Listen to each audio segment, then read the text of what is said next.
Hello everyone.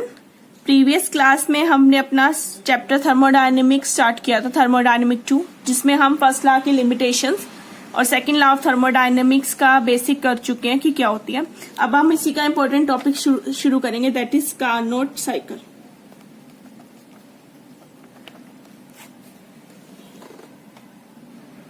ऊपर निकाली थी हमने, ठीक है। ये इसका सबसे इंपॉर्टेंट टॉपिक है, यानी कह लो डेरिवेशन है जो हमारे पास चैप्टर का most important topic Carnot cycle, ठीक है। कार्नोट साइकिल की में हम बात करेंगे हीट इंजन की। हीट इंजन क्या था, जो हीट को किस में कन्वर्ट कर देगा, वर्क में। तो उस हीट इंजन की हमने यहाँ पे बात करनी है इस कार्नोट साइकिल में। तो हम जब कार्नोट साइकिल की बात करें तो इसे दिया था कार्नोट ने, सादी कार्नोट 1824 में। उसी के नाम से इनका नाम है कार्नोट साइकिल, ठीक है। अब कार्नोट साइकिल क्या होता है, इसकी हम डिफाइन की बात करें। कार्नोट साइकिल हमारे पास एक साइक्लिक प्रोसेस है।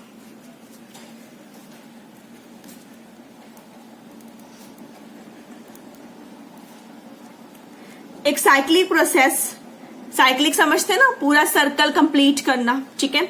In which system return to its original state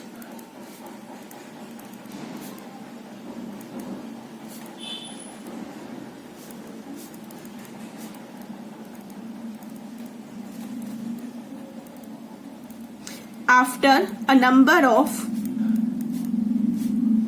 successive changes.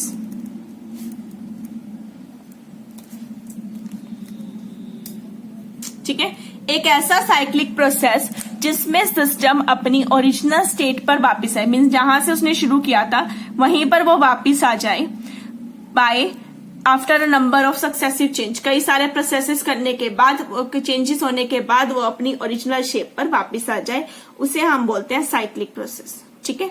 तो यहां पर हमने ऐसा ही एक साइक्लिक प्रोसेस बनाना है जिसे हम क्या बोलेंगे, कार्नोट इंजन, ठीक है। अब कार्नोट इंजन की बात की तो कार्नोट ने क्या किया, एक ऐसा इंजन, हीट इंजन लिया जिसको उसने साइक्लिक प्रोसेस में किया, अलग अलग प्रोसेसेस करके, कभी एक्सपेंशन करी, कभी कंप्रेस किया, उसे कुछ टर्म पे आइसोथर्मल रखा, आइसोथर्मल जहां पर टेम्परेचर फिक्स होता है, कभी एडियाबैटिक रखा, एडियाबैटिक जहां पर हीट फिक्स होती है, ठीक है। तो उसने इस तरह का एक सिस्टम बना लिया। अब जो कार्नोट ने क्या किया, उसने 1 मोल ऑफ आइडियल गैस ली अपने इस प्रोसेस के लिए,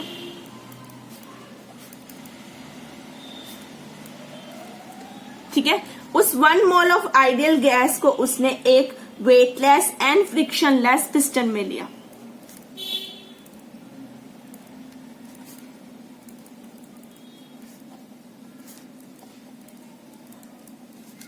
उसे एक सिलेंडर में फिट कर लिया। उस सिलेंडर के ऊपर जो पिस्टन लगा हुआ था वो वेटलेस था एंड फ्रिक्शनलेस था, ठीक है। अब उसने क्या करना है, ये पूरा एक रिवर्सिबल प्रोसेस बनाया। तो क्या किया, अपना जो सिलेंडर था ना उसको इंसुलेट कर दिया, ठीक है। तो उसने 4 अलग अलग पार्ट करने हैं, 4 पार्ट्स में से डिवाइड किया, तो 4 प्रोसेसेस आ जाएंगे यहाँ पे। 2 बार तो आएगा आइसोथर्मल और 2 बार आएगा एडियाबैटिक, ठीक है। तो सबसे पहले वो क्या करेगा, जो अपना उसने सिलेंडर लिया ना उसको सबसे पहले रखेगा सोर्स के ऊपर, ठीक है। फिर उसे एडियाबैटिक बनाएगा, यानी कि इंसुलेट कर देगा। फिर उसे सिंक के ऊपर रखेगा, उसके बाद फिर से उसको एडियाबैटिक के ऊपर रखेगा। तो उसने 4 इसे प्रोसेसेस करने, ठीक है। 4 प्रोसेसेस में क्या हो गए, 2 तो हो गए आइसोथर्मल, 2 हो गए एडियाबैटिक, आपको ये याद रखना, ठीक है। तो उसने जो सिलेंडर बनाया ना, जैसे ये सिलेंडर है, इसके अंदर गैस को फिल कर लिया, ये पिस्टन लगा हुआ, इसके अंदर गैस है। तो इन चारों जो ऑपरेशंस हैं इनके लिए हम क्या करेंगे, एक एक करके इस सिलेंडर को अलग अलग जो मटेरियल है उसके ऊपर रखेंगे। तो सबसे पहला जो प्रोसेस होगा वो होगा हमारा आइसोथर्मल एक्सपेंशन। इसके लिए हम क्या करेंगे, जो हमारा सिलेंडर है, ये वाला सिलेंडर जिसमें हमने गैस को फिल किया हुआ है, आइडियल गैस को, इसे करेंगे कैप्ट हम एक सोर्स के ऊपर जिसका टेम्परेचर होगा T2,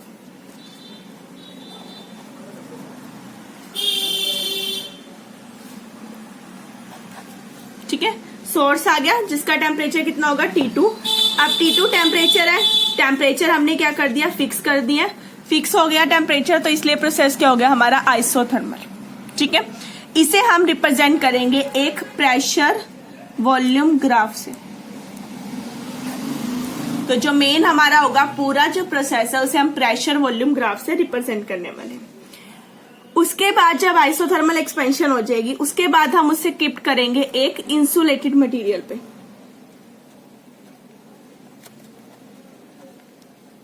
इंसुलेटेड क्या होता है? जिसमें कोई भी हीट एक्सचेंज नहीं होता। जब हीट एक्सचेंज नहीं होगी, हीट कांस्टेंट होगी, दैट मीन्स प्रोसेस क्या हो गया? एडियाबैटिक। ठीक है, फिर हम इस सिलेंडर को उठा के तीसरी जार रखेंगे एक आइसोथर्मल प्रोसेस के लिए सिंक के ऊपर। सिंक का टेम्परेचर कितना है? T1। तो हम उसके ऊपर रखेंगे। फिर से टेम्परेचर फिक्स हो गया, दैट मीन्स आइसोथर्मल। पहले हाई टेम्परेचर पे रखा था, अब लो पे रखा था। हाई पे रखा था एक्सपेंशन हुई थी, लो पे रखेंगे तो कंप्रेशन होगा। और फिर एडियाबैटिक प्रोसेस के लिए फिर से हम इसे किस पे रखेंगे? एक इंसुलेटेड मटेरियल पे। तो 4 प्रोसेसेस, चारों के लिए अलग अलग हमने करना है। क्लियर? तो इससे हमारे पास क्या होगा? एक प्रेशर वॉल्यूम जो ग्राफ है वो ऑब्टेन होगा। तो वो कैसा ग्राफ आएगा हमारे पास? जब कार्नोट साइकिल की हम बात करते हैं तो हमारे पास जो ग्राफ आता है वो कुछ इस तरह का होता है।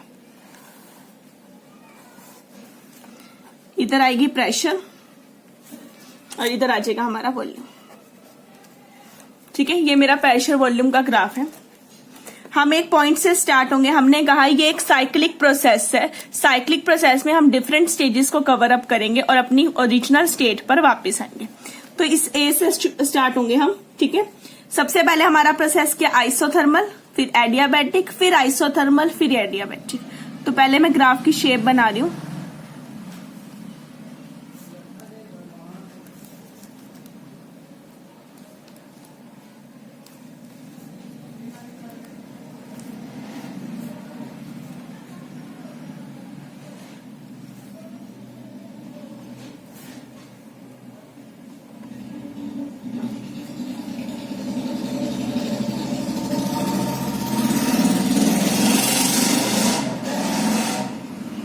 ये एरो रिप्रेजेंट कर रहा है हमारा वे, किस वे से हमें मूव करना है। ठीक है, पहला प्रोसेस क्या? Isothermal, second is adiabatic, third is isothermal and fourth is adiabatic.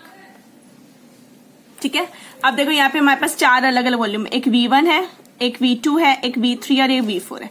तो इस पॉइंट पे वॉल्यूम है V1, इस पॉइंट पे वॉल्यूम है V2, इस पॉइंट पे वॉल्यूम है V3 और इस पॉइंट पे वॉल्यूम आ गई हमारे पास V4। ठीक है, मैंने अभी बताया कि जब हम पहला प्रोसेस करेंगे उस टाइम पर हम उसे रखेंगे सिलेंडर को हाई टेम्परेचर पे, दैट मीन सोर्स पे। तो उसका टेम्परेचर है T2 और यहाँ टेम्परेचर है कितना? T1। ठीक है, तो 4 प्रोसेसेस। ये मेरा फर्स्ट प्रोसेस है, ये मेरा सेकंड प्रोसेस है, ये मेरा थर्ड प्रोसेस है और ये मेरा फोर्थ प्रोसेस है। 4 प्रोसेस। ठीक है, तो अब 1 बाय 1 में स्टार्ट करते हैं। तो फर्स्ट प्रोसेस की बात कर रही हूं मैं। फर्स्ट प्रोसेस मेरा क्या? आइसोथर्मल।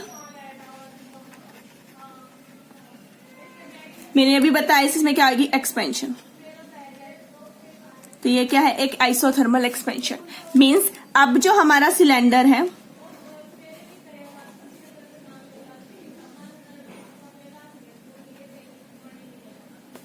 ठीक है, इसे हम कहाँ रखेंगे? एक सोर्स के ऊपर रखेंगे जिसका टेम्परेचर कितना है? T2। ठीक है, सपोज करो इसकी जो पहले वॉल्यूम थी वो कितनी थी? V1। ये रही ना, देखो यहाँ पे वॉल्यूम इंक्रीज हो गई और अब इसकी वॉल्यूम कितनी चेंज हो गई? क्योंकि एक्सपेंशन हुई है, एक्सपेंशन हुई तो सपोज करो अब जो इसकी वॉल्यूम है वो इतनी आ गई। ये वॉल्यूम कितनी होगी मेरे पास? V2। ठीक है, तो वॉल्यूम में चेंज आ गया। V1 से किस में चेंज हो गया? V2 में। अब यहां पर आपने क्या करना है? जो रिजल्ट्स यूज करने हैं। 2 प्रोसेस है, एक आइसोथर्मल, दूसरा क्या है? एडियाबैटिक। इन दोनों को हमने फर्स्ट लॉ में पढ़ा था, जहां पर isothermal expansion and adiabatic expansion हमने किया था। तो उन्हीं के रिजल्ट है वो आपने याद रखने हैं। वहां पर आपने आइसोथर्मल का रिजल्ट निकाला था, W is equal to minus nRT log V2 by V1। मैं यहां लिख रही हूं, वो रिजल्ट आपका तब आया था, minus nRT log V2 by V1 2.303। 2.303 nRT log V2/V1, ये आपने पहले निकाला था रिजल्ट। ये जो हाई वॉल्यूम आई थी, ये लो वॉल्यूम, सेम ही आए। वॉल्यूम V1 से V2 चेंज हो गई, सेम चलेगा। हम इसे ln में ले रहे हैं, तो मेरे पास W क्या आ जाएगा, पहला प्रोसेस है तो वर्क क्या आ गया W1, बिकॉज 4 प्रोसेसेस करने हैं तो 4 अलग अलग वैल्यूज आएंगे। तो W1 which is equal to Q2 R T, N की वैल्यू 1, बिकॉज मैंने स्टार्टिंग में ही बताया हमने 1 मोल ऑफ गैस लिया तो N की वैल्यू 1 हो गई। R T temperature is T2 ln V2/V1, मैंने लोग नहीं लिया 2.303, आप चाहे तो वो ले सकते हो, ठीक है। ये माइनस साइन इधर रखने की बजाय हम इसे इधर करें, बिकॉज हमें पता है -W is equal to Q, ठीक है। तो ये मेरे पास फर्स्ट आ गया, mark it as equation number 1। इसे हम आगे यूज करेंगे। हो गया मेरा आइसोथर्मल एक्सपेंशन, मीन्स अब हम यहां से यहां पर आ चुके हैं B पॉइंट तक, ठीक है। अब इस सिलेंडर को उठाना है और इसे रख देना है एक ऐसे पार्ट पर जो क्या होगा, इंसुलेटेड मटेरियल होगा, यानी कि अब हमारा जो सेकंड पार्ट है वो क्या बन गया, एडियाबैटिक। तो सेकंड इज एडियाबैटिक एक्सपेंशन, ठीक है। तो अब हम एडियाबैटिक एक्सपेंशन की बात करेंगे। तो हमने क्या किया, इसी सिलेंडर को उठाया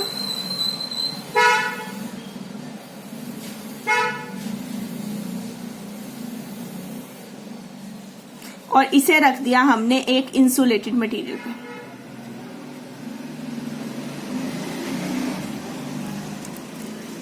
ठीक है। इंसुलेटेड मटेरियल पे रख दिया। अब यानी कि टेम्परेचर क्या हो गया, फिक्स हो गया। तो जो टेम्परेचर था वो फिक्स रहेगा अब हमारा, उसमें कोई हमारे पास नहीं आया, मतलब सॉरी हीट का कोई चेंज नहीं आया। तो यहाँ पर हम क्यू की वैल्यू को नहीं लेंगे, सिर्फ वर्क डन जो आ रहा है हम उसे नोट करेंगे। तो एक्सपेंशन हुई, तो यहां से देखो वॉल्यूम में थोड़ा चेंज आ गया, वॉल्यूम इंक्रीज होगी, V2 से V3 हो गई। तो वॉल्यूम में कितना चेंज आ गया, V2 से V3, क्लियर। तो यहां पर जो हमारा वर्क आता है, इसे भी आपने अपने प्रीवियस सेम में निकाला था, जब आपने एडियाबैटिक एक्सपेंशन की बात की थी, तब आपने W की वैल्यू निकाली थी, that is CV T2 minus T1। तो सेम है CV T2 माइनस T1, ठीक है। अब देखो T2 पर T1, हम इधर से इधर जा रहे हैं, यानी कि क्या हो गया, T1 माइनस T2, और ये माइनस होता है वर्क। ये सेकेंड प्रोसेस है तो इसे मैं W2 लिख रही हूँ, बिकॉज टोटल इन सब प्रोसेसेस को मिलाकर साइकिल का वर्क डन आएगा। तो मेरे पास किसकी वैल्यू आ गई, W2 की वैल्यू, क्लियर। ये आ गया मेरा एडियाबैटिक प्रोसेस। थर्ड इज, तीसरे प्रोसेस पे आता है, ये फिर से क्या है मेरा आइसोथर्मल। तो अब आते हैं हम आइसोथर्मल, बट इसका उल्टा है। तो वहां एक्सपेंशन थी, यहां क्या होगा, कंप्रेशन। तो आइसोथर्मल कंप्रेशन के लिए अब हमने क्या करना है, इसी सिलेंडर को उठाना है,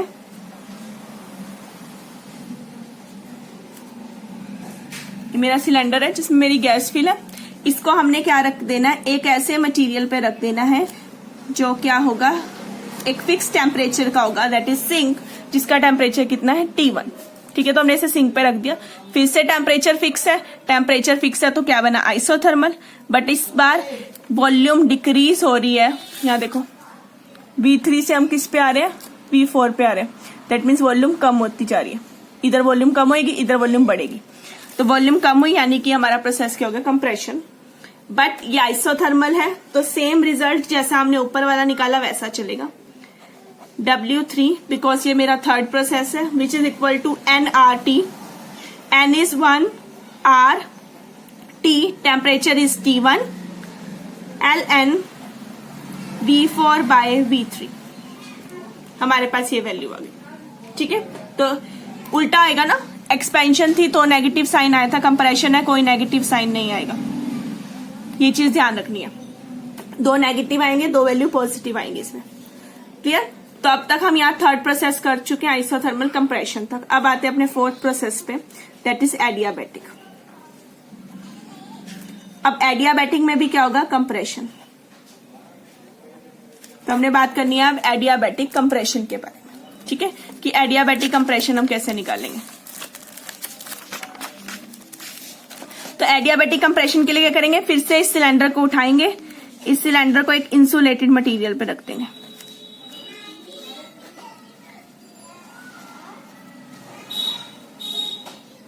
इस टाइम तक इसकी वॉल्यूम V4 पहुंच चुकी थी।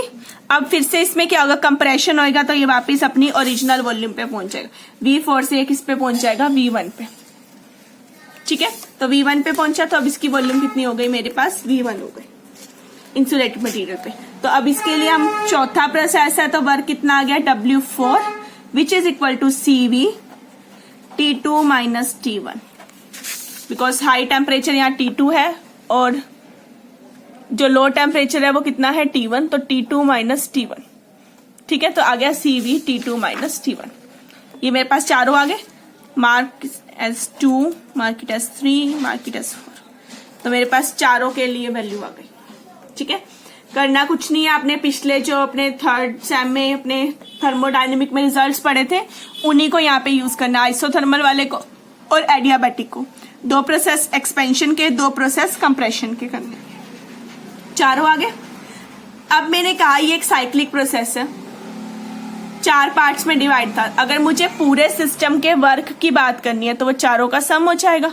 तो टोटल वर्क डन यानी कि W वो किसके बराबर होगा, which is equal to W1 plus W2 plus W3 plus W4, इसके बराबर।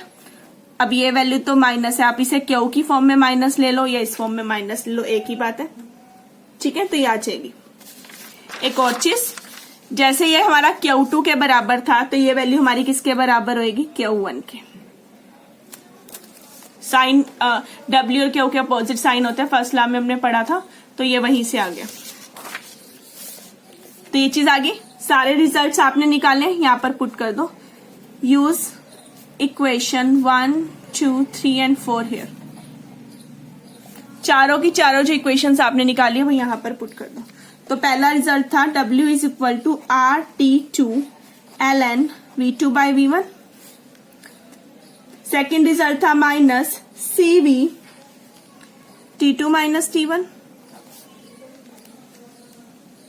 ठीक है, जो थर्ड रिजल्ट था वो था मेरा T1 ln V4 by V3, जो मेरा थर्ड आया था।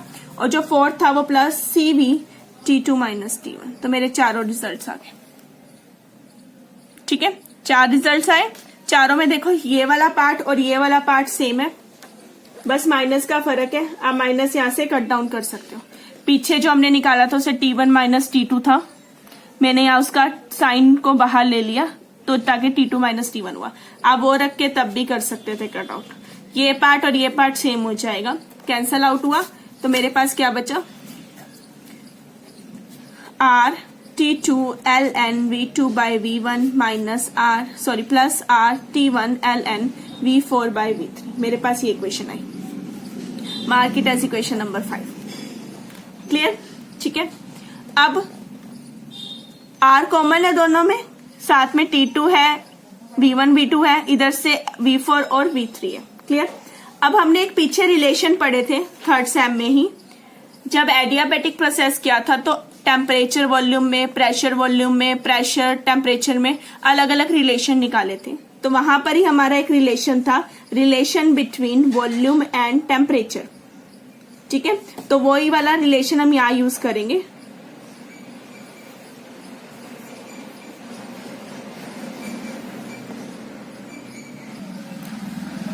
तो रिलेशन जो था हमारा बिटवीन टेम्परेचर एंड वॉल्यूम वो था हमारे पास T(V⁻⁻⁻1 is equal to constant.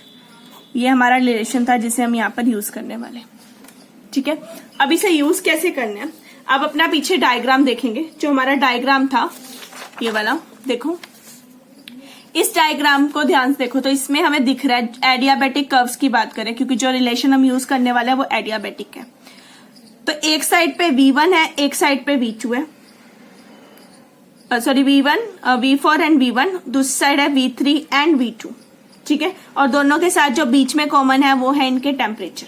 तो अगर हम इन कर्व्स की बात करें तो एक कर्व पे V4 और V1 आ जाएंगे, दूसरी कर्व पे V3 एंड V2 आ जाएंगे। तो इनके बीच का जो रिलेशन होगा वो कुछ ऐसा बनेगा।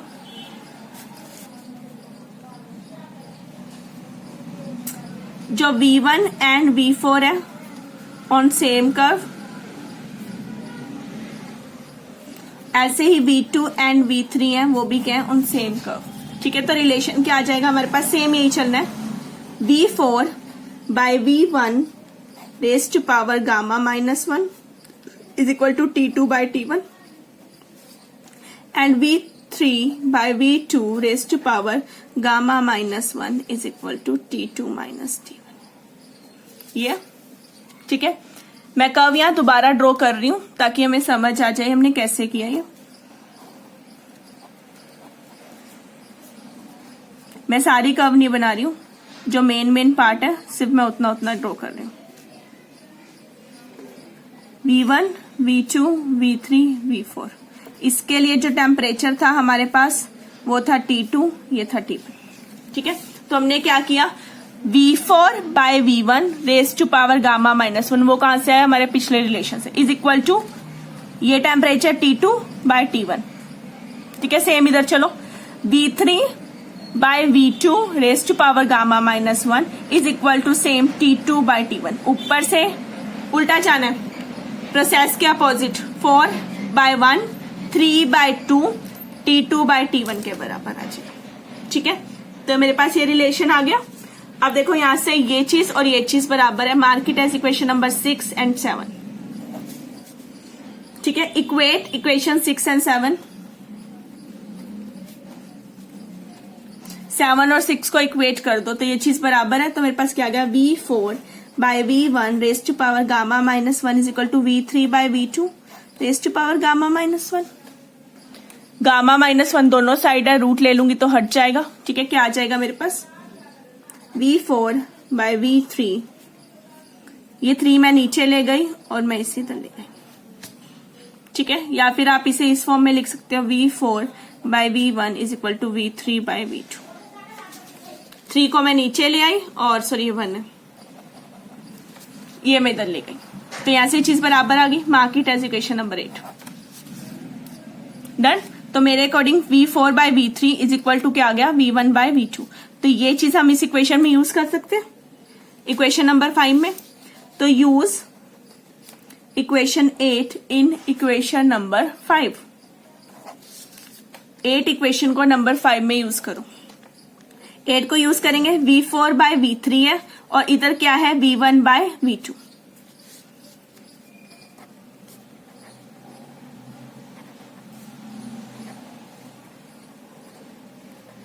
डन। ये पहली चीज मैंने ऐसे लिखी, plus R T1। V4 by V3 को मैं कैसे लिख सकती हूँ, V1 बाय V2 लिख दो। तो ये ऊपर 2 बाय 1 है, ये 1 बाय 2 है, यहां से हम माइनस साइन एडजस्ट कर सकते हैं। तो ये मेरे पास कुछ ऐसे आ जाएगा, R ln2 ln V2 by V1 minus R T1 ln V2 by V1। Done, ये चीज आ गई मेरे पास। अब ये वाला पार्ट दोनों कॉमन है, R कॉमन है, ln वाला पार्ट कॉमन है, बाहर ले लो, R बाहर ले लिया तो अंदर बचा T2 minus T1 ln V2 by V1। इतना आ गया हमारे पास। Clear, mark it as equation number 9। Clear. अब ये मेरे पास किसकी वैल्यू आ गई, वर्क डन की, यानी टोटल W की वैल्यू आ गई। क्लियर। अब हमने कहा कि इस वाले पार्ट में हमें क्या निकालनी है, एफिशिएंसी। तो कार्नोट साइकिल की बात होगी। अब साइकिल की एफिशिएंसी भी निकालनी है। पीछे हमने कहा था वो एफिशिएंसी क्या, eta, which is equal to W by Q। वो Q हमारी क्या थी, कितनी हीट उसने अब्सॉर्ब की। अब हीट कहां से अब्सॉर्ब करेगा, जब उसे हाई टेम्परेचर पे रखा जाएगा तभी तो ना। और जब फर्स्ट टाइम पर हमने हीट निकाली थी वो कितनी थी, Q2। तो अभी से Q2 की वैल्यू को यहां पुट कर दो।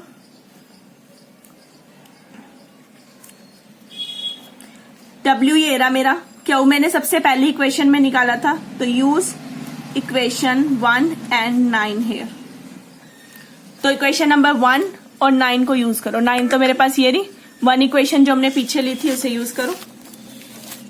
तो मेरे पास ईटा किसके बराबर आ गया, W by Q2।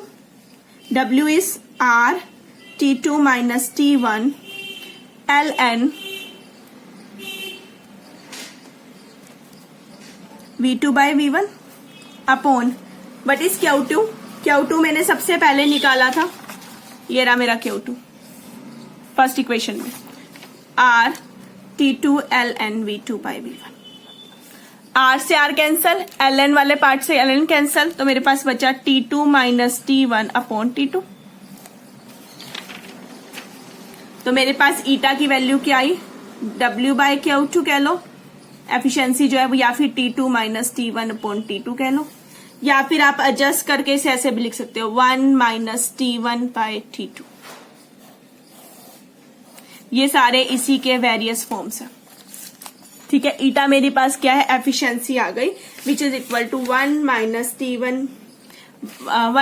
T1 by T2, ठीक है। तो ये था मेरा कार्नोट साइकिल। तो कार्नोट साइकिल में हमने क्या किया, इसी प्रोसेस को एक साइकिल प्रोसेस लिया जिसे 4 पार्ट्स में डिवाइड किया, आइसोथर्मल, एडियाबैटिक, आइसोथर्मल, एडियाबैटिक। इसके लिए हमने एक सिलेंडर के अंदर एक गैस फिल की, 1 मोल गैस का ले लिया, मीन्स एन की वैल्यू मेरी 1 हो गई। फ्रिक्शनलेस था मेरा सिलेंडर। सबसे पहले हमने उसे एक हाई टेम्परेचर सोर्स पे रखा जिसका टेम्परेचर था T2। एक्सपेंशन हुई, वॉल्यूम चेंज हुई V1 से V2 तक। फिर हमने उसे एक इंसुलेटेड मटेरियल पे रख दिया तो एडियाबैटिक हो गया, फिर वॉल्यूम चेंज हुई, दूसरा प्रोसेस। फिर हमने उसे उठा के एक लो टेम्परेचर पे रखा, that is sink T1 temperature पे, तब फिर से हमारा जो एक्सपेंशन है वो चेंज हुई। फिर हमने उसे रखा चौथी बार एक फिर से एडियाबैटिक प्रोसेस के लिए। एडियाबैटिक प्रोसेस में फिर से वॉल्यूम चेंज हुई, कंप्रेशन हुआ, तो हमारे पास 4 प्रोसेस आ गए, पहले 2 एक्सपेंशन और लास्ट के 2 कंप्रेशन।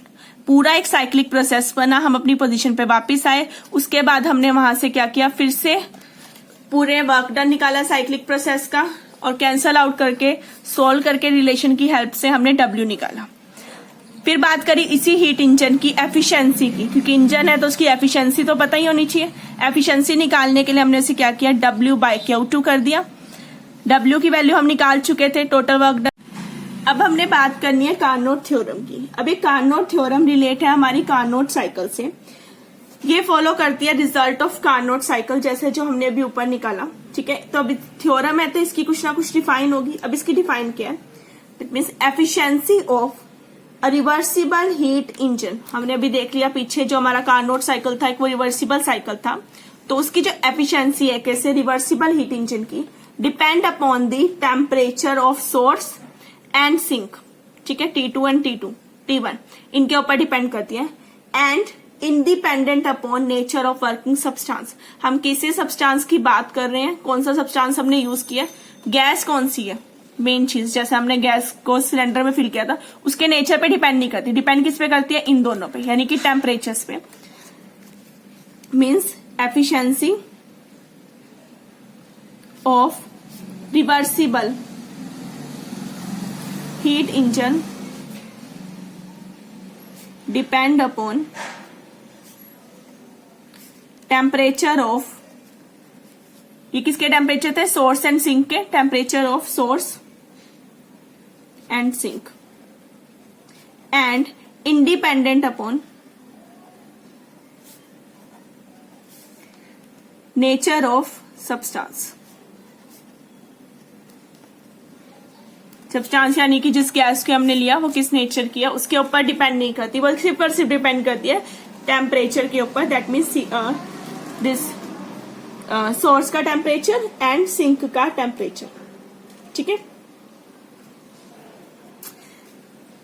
अब ये जो वैल्यू है, देखो यहाँ पे हमने अभी देखा ना T2 minus T1 upon T2, जब मैंने इसे सोल्व किया था 1 माइनस दिस, दैट मीन्स ये वैल्यू हमेशा लेस देन क्या होगी, यूनिटी, ठीक है। That means efficiency of heat engine is less than 1।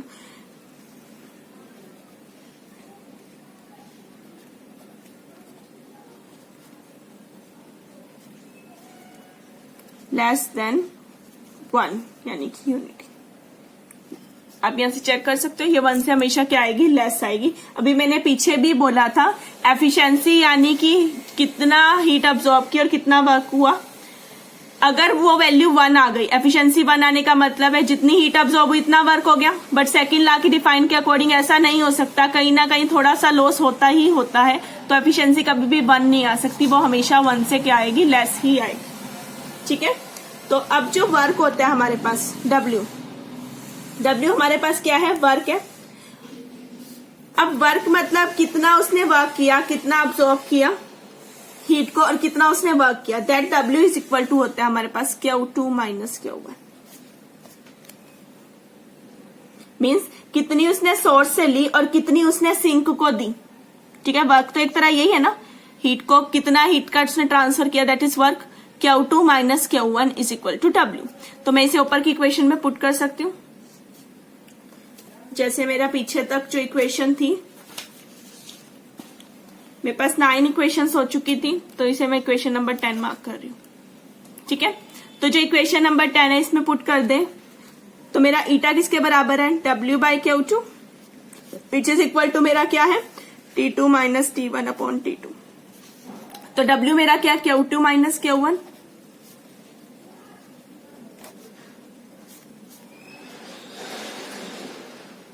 ये आ गया। तो ये चीज को भी मैं ऐसे लिख सकती हूँ, 1 माइनस Q1 बाई Q2 और 1 माइनस T1 बाई T2। ठीक है, तो ये मेरे पास रिजल्ट आ जाएंगे। तो 1 माइनस Q1 बाई Q2 और 1 माइनस T1 बाई T2, ये किसके रिजल्ट्स आ गए मेरे पास, एफिशिएंसी के। ठीक है, आप चाहे तो इसे Q की यानी हीट की फॉर्म में लिख लो या फिर आप उसे टेम्परेचर की फॉर्म में लिख लो। तो ये मेरे रिजल्ट हैं किसके, कार्नोट थ्योरम के, जो हमने किससे निकाले, कार्नोट साइकिल से निकाले। और यही लीड करेंगे हमारी अगला टॉपिक, दैट इज एंट्रोपी, जो हमारी नेक्स्ट थर्मोडायनेमिक टर्म बनेगी, दैट इज एंट्रोपी, उसे लीड करेंगे। This leads to entropy. ठीक है, दैट इज एस यानी रैंडमनेस। एंट्रोपी एक तरह की रैंडमनेस होती है, उसे हम Q बाई T की फॉर्म में ही लेते हैं, जो आप इस रिलेशन से निकाल सकते हैं। ठीक है, तो ये थी मेरी Carnot theorem, Carnot cycle, and उसी से हमने निकाली कार्नोट थ्योरम, जो इस चैप्टर का सबसे इंपॉर्टेंट टॉपिक था, मैक्सिमम टाइम एग्जाम्स में आता है। और नेक्स्ट क्लास में हम इसके न्यूमेरिकल करेंगे और इसी से आगे कुछ और रिलेटेड टर्म्स को स्टडी करेंगे। Okay, thank you everyone.